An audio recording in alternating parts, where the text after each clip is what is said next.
South railway സ്റ്റേഷനിൽ നിന്ന് 12 kilo കഞ്ചാവ് പിടികൂടി. ബീഹാർ സ്വദേശി മുഹമ്മദ് ഫൈസുള്ള പിടിയിലായിട്ടുണ്ട്. പ്രതി റെയിൽവേയിലെ താൽക്കാലിക ജീവനക്കാരൻ.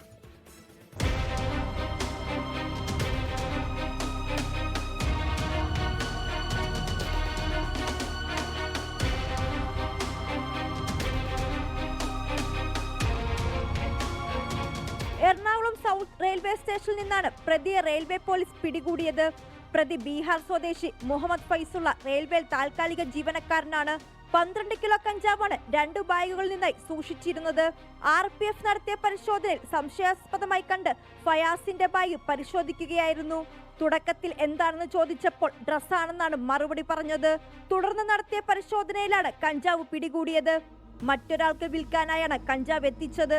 ഇയാളെ കുറിച്ച് അന്വേഷിക്കുന്നുണ്ട്. ഒരു MD റേക്ക് പരിശോധിക്കുന്നതിനിടയിലാണ് ഇദ്ദേഹം അതിൽ നിന്ന് അതിൻ്റെ ടാറ്റയിൽ നിന്ന് വന്ന വണ്ടിയിൽ നിന്ന് രക്ഷപ്പെട്ടതാണെന്ന് അവിടുന്ന് പരിശോധനകൾ കണ്ട് മാറി നിന്നാണെന്ന് മനസ്സിലായത്. ടാറ്റ നഗർ എക്സ്പ്രസ് വരുന്നത് ജാർഖണ്ഡിൽ നിന്നുമാണ്.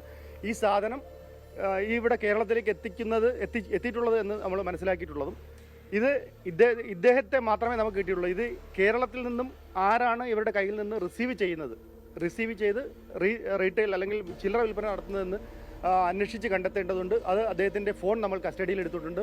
കഴിഞ്ഞ ആഴ്ച എറണാകുളം സൗത്ത് റെയിൽവേ സ്റ്റേഷനിൽ നിന്നും 56 കിലോ കഞ്ചാവാണ് പിടികൂടിയത്. റെയിൽവേ ജീവനക്കാരൻ ഉൾപ്പെടെ 3 പേർ അന്ന് പിടിയിലായിരുന്നു. ടാറ്റ നഗർ എക്സ്പ്രസിലെ ലഗേജ് ബോഗിക്കുള്ളിൽ ഒളിപ്പിച്ചായിരുന്നു കഞ്ചാവ് കടത്താൻ ശ്രമിച്ചത്. കരാർ ജീവനക്കാരനായ ബംഗാൾ സ്വദേശി സുഖ്ലാൽ വിജയവാഡയിൽ നിന്നാണ് കഞ്ചാവ് എത്തിച്ചതെന്നാണ് വിവരം. ഇയാൾക്ക് പുറമെ കഞ്ചാവ് കൈപ്പറ്റാനെത്തിയ സനൂപ്, ദീപക് എന്നീ മലയാളികളാണ് അന്ന് പിടിയിലായത്. പോലീസ് ക്ലിയറൻസ് ഇല്ലാത്ത താൽക്കാലിക ജീവനക്കാരുണ്ടോയെന്നും അന്വേഷണം നടക്കുന്നു. 24 കൊച്ചി. ലോകത്തെവിടെയായാലും ഏത് സമയത്തും 24 വാർത്തകളും ഓഗ്മെന്റഡ് റിയാലിറ്റി പാക്കേജുകളും എക്സ്പ്ലെയിനറുകളും വിശദമായി കാണാൻ ഞങ്ങളുടെ YouTube ചാനൽ നിങ്ങൾക്ക് സബ്സ്ക്രൈബ് ചെയ്യാം.